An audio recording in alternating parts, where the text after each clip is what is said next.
Let me thank all of you for being here as American citizens. I want to thank all of you for your service to our country.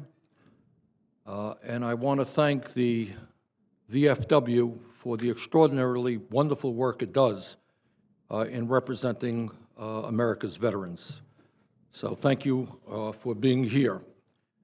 And I want to thank Commander Thine for your outstanding work. And we look forward to having a productive and important hearing. I also want to take a moment to acknowledge the VFW members who are here from the state of Vermont. Vito DeMarco, Ronald Tallman, Russell Bibbins, and Brenda Crankshank have all served with the VFW for many, many years, and we thank them very much for their service. Thank you.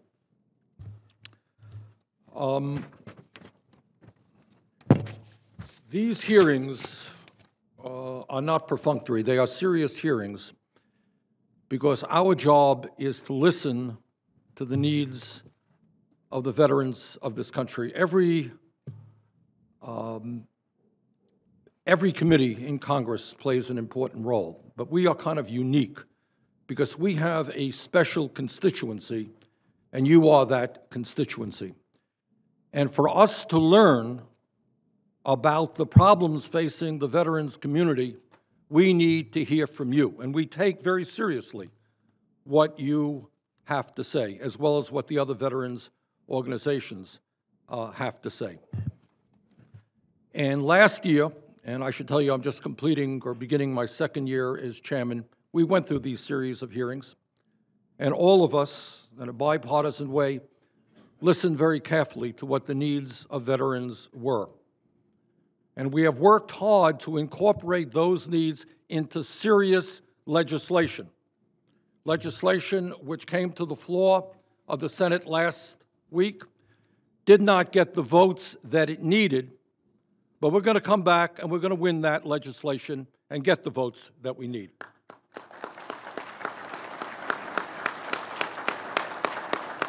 And let me tell you what the VFW itself said about that legislation.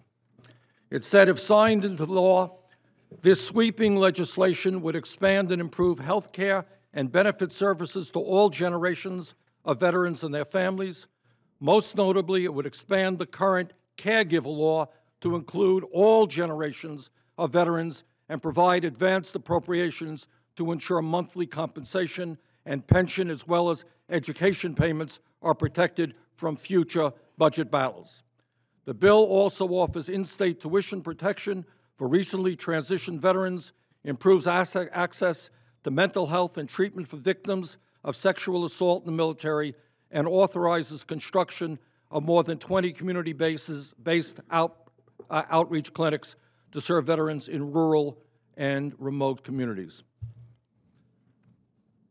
If there is one thing that I have learned since I've become chairman, and I know that all of the members up here share that because we've studied these issues, is the cost of war and the cost of service is much higher than most people understand. Right now, just right now, at this moment, when we look at Iraq and Afghanistan alone, just those two wars, we're not just looking at 6,700 men and women who lost their lives. We are looking today at hundreds of thousands who have come back with PTSD and TBI. And we are not going to desert those men and women who are struggling.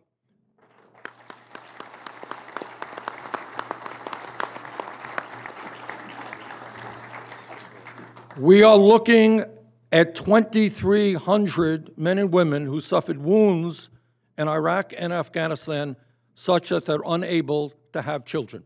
They want families, unable to have it. Today, the VA does not provide help for in vitro fertilization or adoption or helping them have families. If they want families, we are going to make sure that they are able to have families.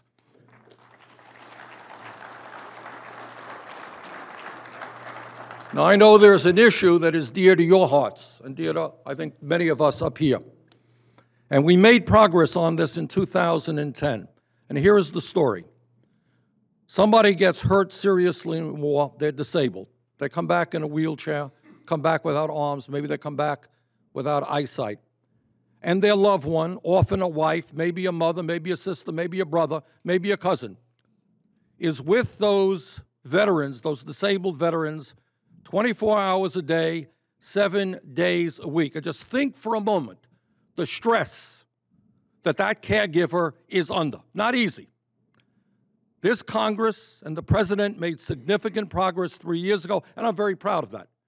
We passed the Caregiver Act, which said that for all of the men and women coming home from Iraq and Afghanistan in that situation, we are going to give support to those caregivers. And I think that was the right thing to do. But in my view, right now, and what we have in our legislation is to expand that program to all families from all wars.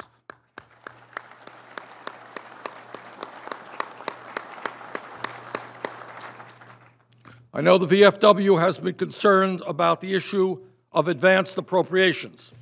What does that mean? This is what it means. It means that a couple of months ago, when the government was shut down, many people don't know this, but we were 7 to 10 days away from disabled veterans not getting their checks, which they depend upon every single month to get by. Advanced appropriations means that the VA will have money in the bank to make sure that if, God forbid, I certainly don't want to see another government shutdown, but if that ever happens again, we will be certain that veterans get the checks that they are entitled to.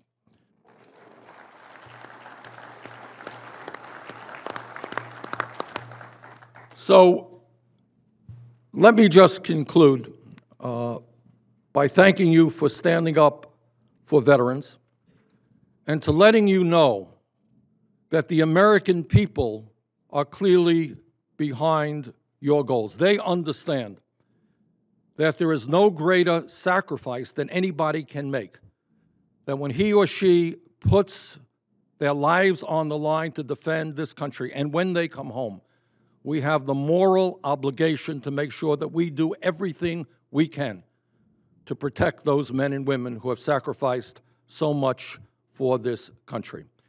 And I know that Chairman Miller and I have a good relationship. We may disagree on this or that issue, but I know that every person up there, Democrat, Republican, Independent, cares about veterans, and we're going to work together to do everything that we can to protect your needs. So thank you all very much for being here this morning.